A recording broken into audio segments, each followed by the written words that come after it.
เอาละครับพ่อแม่พี่น้องชาวไทยทุกท่านวันนี้เรามาเล่นแบบภัยพิบัติทางธรรมชาติตอนนี้ก็เป็นภัยพิบัติไฟไหม้ชิวโคตรสบายเก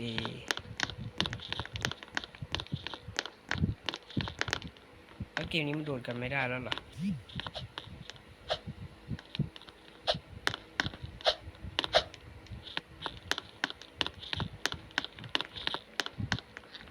ใส่มันต้องเล่นไ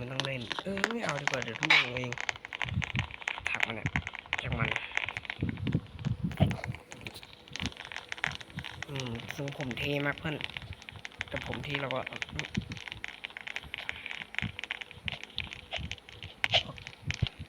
บอกเดชิเดตมานิมโบไลชิงช้าสวรรค์มันมีคนนะหูแล้วหูลอยได้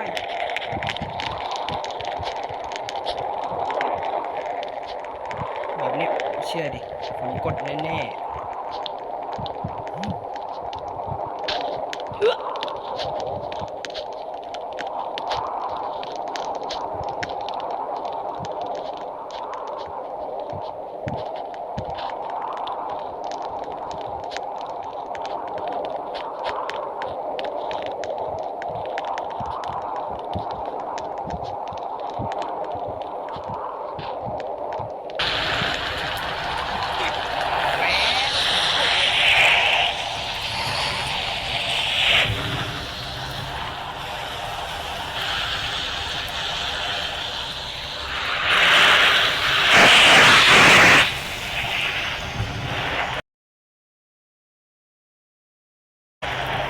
เชื่อเชื่อเชื่อเก๋เขาต้องจะทำให้เราเด้งออกเนี่ย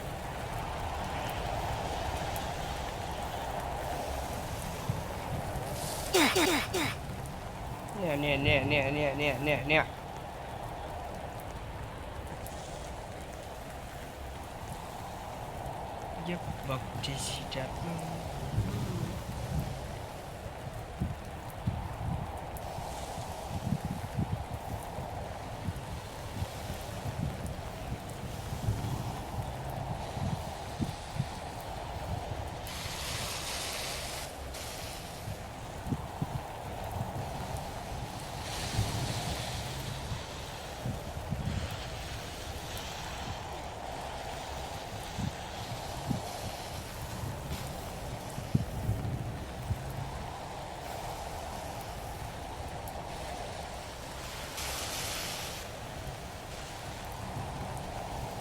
เฮ้ยเอ้ามาจบตอนที่กูตายเกมหัว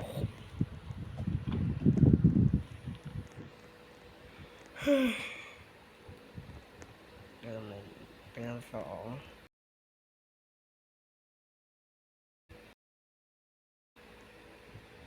เติมสาม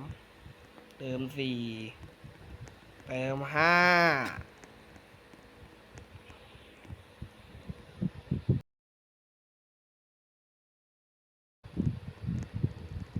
เติมหก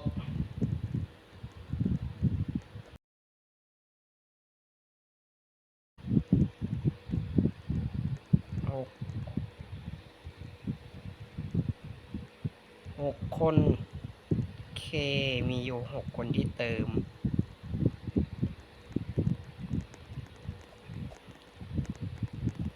ไปต่อยาวๆ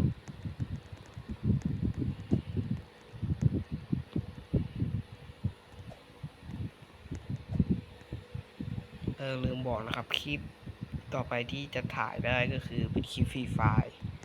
แต่ว่าถ่ายมาแล้วคลิปเสียก็เลยต้องถ่ายใหม่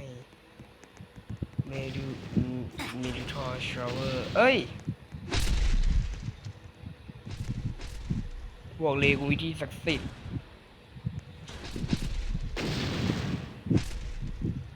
เดี๋ยวดูเดี๋ยวน้องๆดูที่ศักดิ์สิทธิ์ของพี่นะ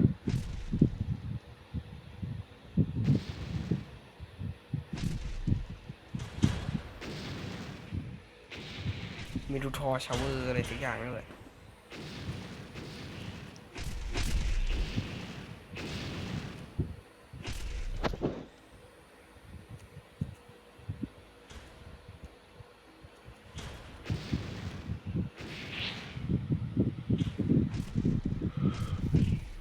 เอ้ย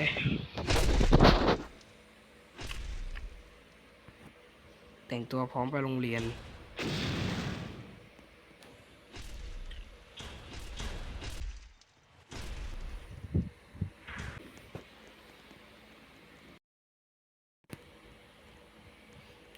ขอโทษนะครับนอนๆคือพี่กดผิดครับ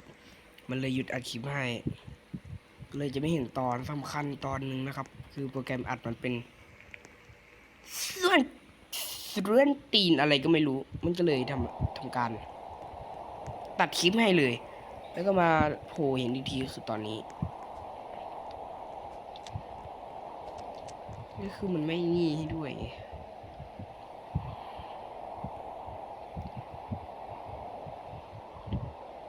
เอ้ยรถเฮีย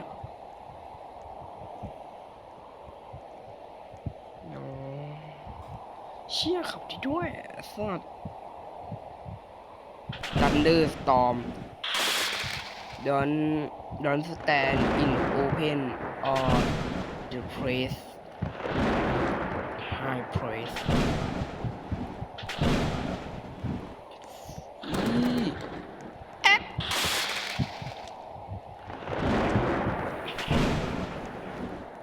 เวลาผมไม่แหกปากใช่ไหมเขาก็จะพูดว่าแหกเดี๋ยวน้องๆก็จะมีบางคนน้องๆที่พูดว่าแหกปากหาผอมไงไอ้เสียทำเสียอะไรมึงมันเหรออะไรเงี้ยด่าไม่หยุดเลยเอ้าอะไรวะเอาอีกแล้วอ่ะ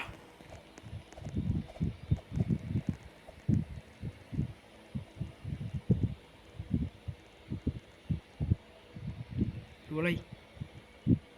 วิชายังเบาเฮ้ยมีคนอื่นไม่เอาไม่อยู่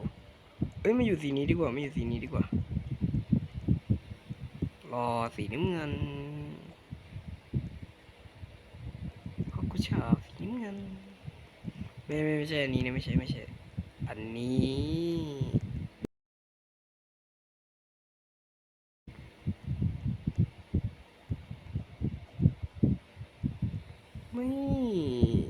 ไม่ได้โชว์วิสเดอร์คลิปอันเชื่อเลยชิบหายแล้ว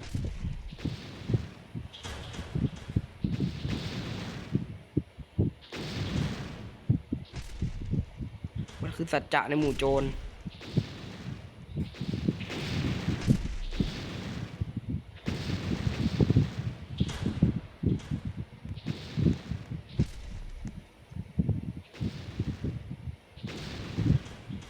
ไม่มีเพื่อนเล่นด้วยเลย